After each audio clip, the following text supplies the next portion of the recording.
Good morning, students. Let's start today's session with the heartbeat. The cardiac muscles of the heart shows rhythmic contraction and relaxation. When the heart contracts, it pumps the blood into the main artery with great force. And in the second phase, the cardiac muscle relax and they come to their normal size. Now, contraction is also called systole. Contraction is also called systole and relaxation is also called diastole. It means one heartbeat is one diastole plus one systole, or we can say one relaxation plus one contraction is called the heartbeat. The next is pulse. Next is pulse. Then the heartbeats can be counted by counting the pulse. And we know that during the contraction of the heart, the blood is forced to enter into the artery, and this cause a wave of distension in arteries than we can felt from outside. In other words, we can say due to the force of blood, the wall of the artery shows the throbbing sensation that is called the pulse, or a wave of distension of an artery each time when the blood is forced into it is called the heartbeat. Sorry, it should be the pulse. It should be the pulse. It is called the pulse. It means the throbbing sensation in the arteries is called pulse.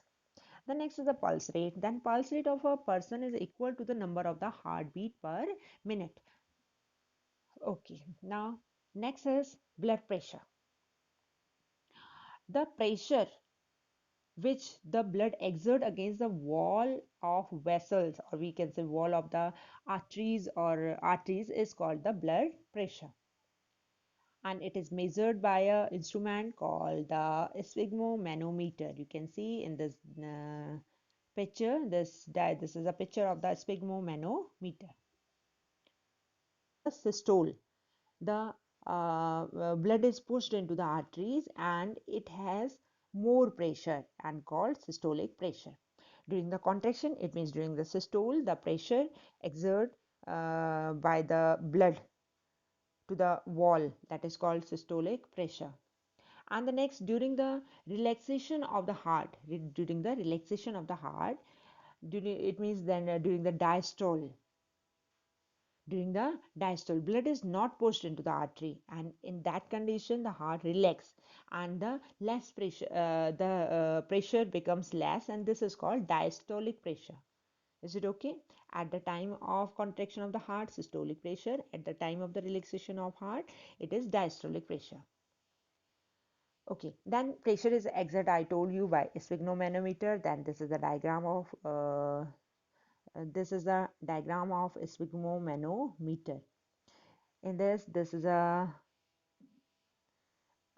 area where the scale is there, and inside a glass tube is in it, and in this glass tube mercury is present, and the rise in the level of the mercury is the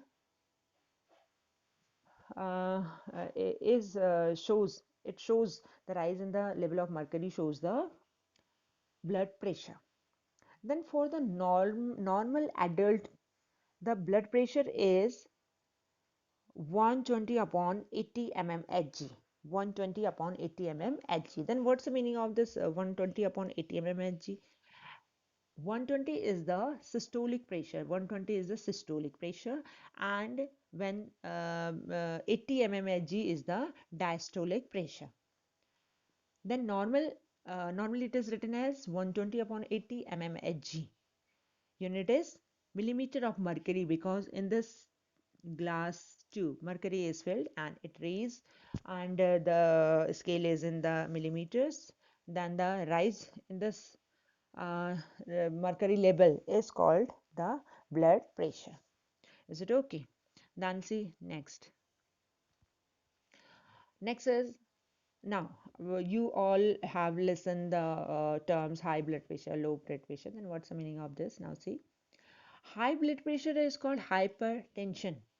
High blood pressure is called hypertension, and it is caused due to the contraction of the arteriole, which results in increased resistance of the blood flow. Okay, and it can lead to the rupture of the arteries and the internal bleeding also.